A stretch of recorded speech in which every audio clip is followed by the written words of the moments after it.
लागले त्यावेळेसच एक ठरवलं की जो व्यापारी मला जास्त भाव देईल त्याला मी ती माझी बाग देईल आणि तो त्या भावामध्ये म्हणजे हायेस्ट माझ्या गावामध्ये मी 65 रुपयानं बेगर कट्टी कमिशनचा माल दिला होता त्यावेळेस 55 ते 60 रुपये.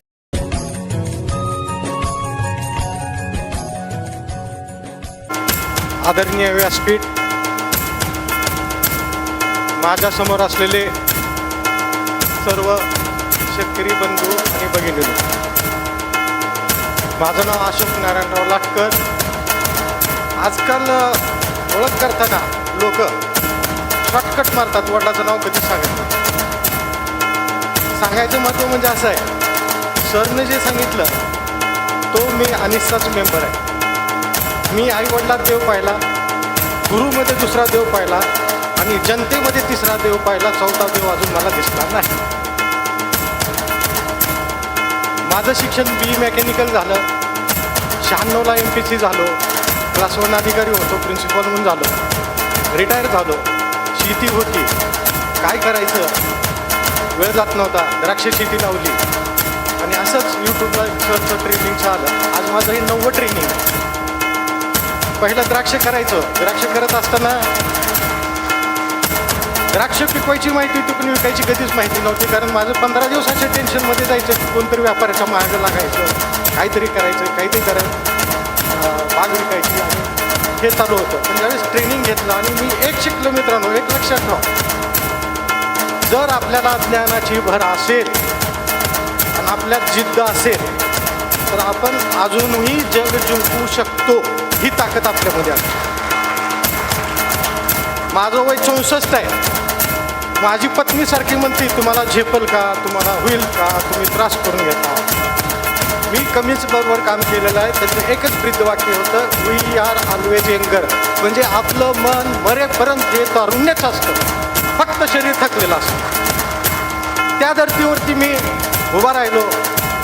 माझी पत्नी मुलाला फोन करायची, माझा मुलगा आज सर सांगायचं राहिलं, माझी मुलगा इथं उपस्थित आहे, सून उपस्थित आहे, माझे निवाईसुद्धा इथे उपस्थित आहे. मी त्यांचंसुद्धा मनपूर्वक आभारी आहे की त्या कार्यक्रमाला इथं आले. मित्रांनो, मी पहिल्यांदा माती परीक्षण केलं आणि माती परीक्षण केलं, पाणी परीक्षण केलं आणि पानदेटवरती भर दिली. तुम्ही तेच करा. पण माती परीक्षणमध्ये काय कमी असताना मी रासायनिककडे वळलो नाही, मी ऑर्गॅनिककडे गेलो.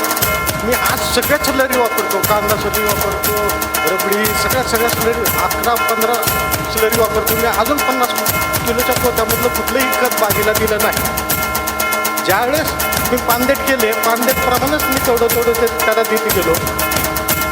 आणि ज्यावेळेस चौथा 100 दिवसाचा माझा पानदेट होता आणि मी सरला पाठवलं आणि सरनी एकच सांगितलं की तुमच्या बागेत सगळंच हाय लेवल आहे विथ फॉस्फरस. आणि त्याला मला फक्त दिला होता की SOPचा 4 किलोचा डोस द्या. आणि मी सरला प्रश्न केला की 4 किलोचा डोस कसा देऊ. सर म्हणले दूच नका, सगळंच आहे, दिला नाही.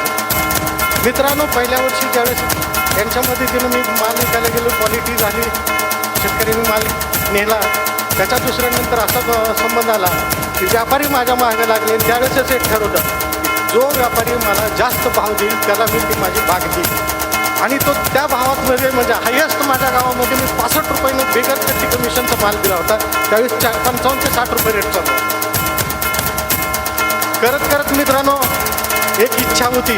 मी म्हणलं ना, मन आपलं तारुण्य असतं, शरीर थकलेलं असतं आणि मी कधीही माझं मन म्हणजे स्पीडमध्येच राहू देणार. एक मनात जिद्द आली, सरलाही म्हणलं सर मला एक्सपोर्ट करायचं. आणि मित्रांनो, बघत विदाऊट शॅम्पल महिंद्राला माझा यावर्षी एक्सपोर्टला माल दिला. म्हणजे या वयातसुद्धा मी एक्सपोर्ट करू शकतो. माझ्या सर्व्हिसमध्ये आदर्श प्रिन्सिपॉल म्हणून मला 4 पुरस्कार मिळाले, आदर्श प्रिन्सिपॉल म्हणून. आणि या वयातही मला आज द्राक्ष पंडित म्हणून पुरस्कार मिळतोय. माझ्यासारखं सौभाग्य कोणाचं नसेल. तर मित्रांनो, या शेतीमध्ये करत असताना एकमेकाची देवाणघेवाण ही अतिशय महत्त्वाची आहे.